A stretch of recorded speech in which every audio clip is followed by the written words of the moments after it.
اعوذ باللہ من الشیطان الرجیم بسم اللہ الرحمن الرحیم ان الذين يكتمون ما انزلنا من البينات والهدى من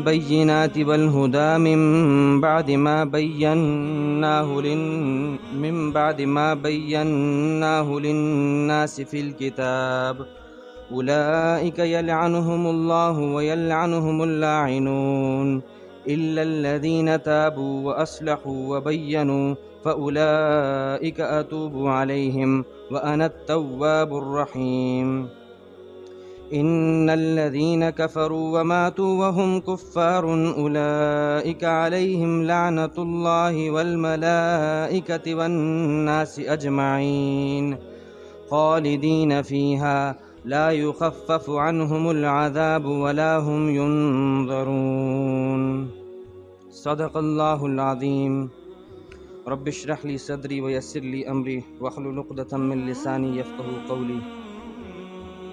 سورۃ البقرہ کی آیت نمبر 159 سے لے کر 162 4 آیات آپ کے سامنے تلاوت ہوئی۔ دعا فرمائی اللہ تعالیٰ آیات کا صحیح مفہوم عرض کرنے کی توفیق عطا فرمائے، آمین۔ یہ تیسرا رکوع چل رہا ہے دوسرے پارے کا۔ تیسرے رکوع کے شروع ہی سے اللہ رب العزت نے ایمان والوں کو حکم دیا اس بات کا کہ تم نماز اور صبر کے ذریعے سے مدد مانگو۔ یہ ایسی چیزیں ہیں کہ ان کے ذریعے سے تمہاری مصیبتیں آسان ہو جائیں گی۔ علاج پہلے بتا کے کہا کہ ہم قسم اٹھا کے کہتے ہیں کہ ہم تمہیں ضرور آزمائیں گے، مختلف چیزوں سے آزمائیں گے۔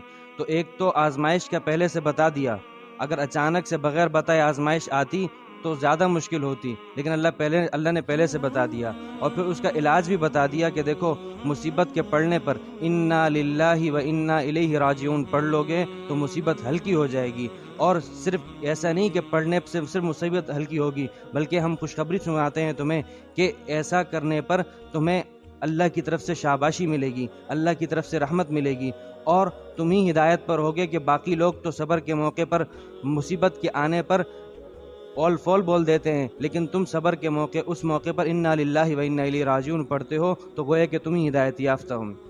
اس کے بعد اللہ رب العزت نے ہمارے سامنے ایک نمونہ رکھا کہ صبر کے نتیجے میں جب انسان اللہ کی طرف سے آئی ہوئی مصیبت پہ صبر کرتا ہے تو اللہ اسے کیسا چمکاتے ہیں۔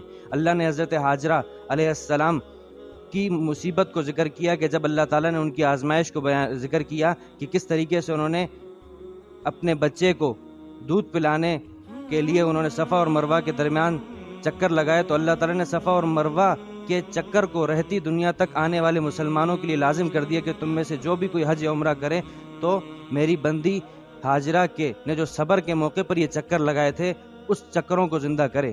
اور نہ صرف یہ کہ صرف چکر لگائے، اللہ نے فرمایا کہ صفا اور مروہ یہ مجھ اللہ کی دین کے شعائر میں سے ہیں، بڑی علامات میں سے ہیں۔ کیوں یہ علامات بنی؟ اس لیے علامات بنی کہ اللہ کی بندی ہاجرہ نے صبر کرتے ہوئے بغیر اللہ کی سے کوئی شکایت کیے ہوئے وہاں پہ صبر کا مظاہرہ کیا۔ آج اللہ تعالیٰ ہمارے سامنے اس بات کو رکھ رہے ہیں کہ صبر کا ایک اور موقع آتا ہے۔ وہ صبر کا موقع آتا ہے جب حق بولنا پڑتا ہے۔ حق بولنے کے لیے بھی صبر ضروری ہے۔ جب حق بولا جائے گا تو سامنے والا ناراض بھی ہو سکتا ہے، سامنے والا تکلیف بھی پہنچا سکتا ہے، لیکن ایسے موقع پر آپ نے صبر کا مظاہرہ کرتے ہوئے حق بولنا ہے، ایسا نہ ہو کہ حق کو چھپا لو۔ اللہ رب العزت نے سورۃ العصر میں اس بات کی قسم اٹھائی زمانے کی، والعصر، ہمیں زمانے کی قسم ہے۔ کس بات کے لیے قسم اٹھائی؟ ان الانسان لفی خسر، سارے کے سارے انسان، پوری انسانیت خسارے میں ہے، وہ لاس میں جا رہی ہے۔ اور اس کے لیے قسم کس بات کی اٹھائی؟ زمانے کی۔ اس کو سمجھیے کہ دیکھیں انسان خسارے میں کس طرح ہیں۔